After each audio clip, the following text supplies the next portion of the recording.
miyambo ya ufumu wako mwamba,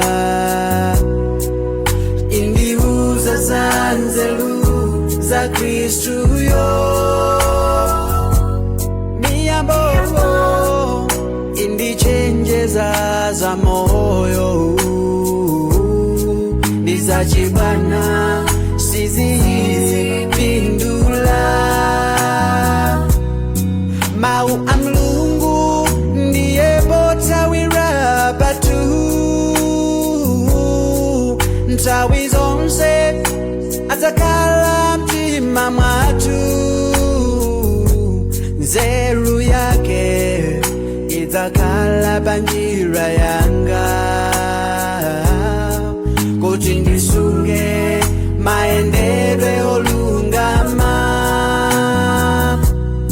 Mau amlungu ndiye botawira patu,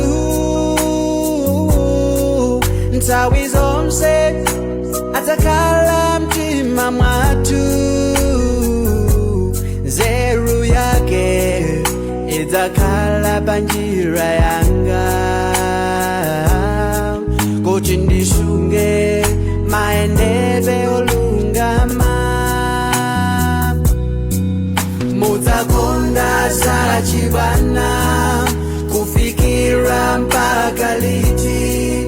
Tenga wa Yesu mukulalikidwa, simukuteikeseka. Miyambo ya ufumu wako mwamba,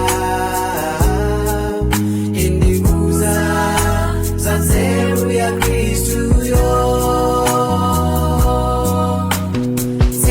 Sikulobwera Yesu kodi atapeza chikulubirocho, mutamaliza zintchito zanu zomwe mwachita padziko lino.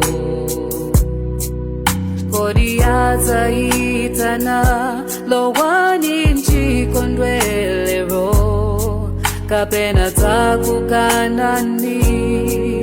Sindidziwa inu konseko.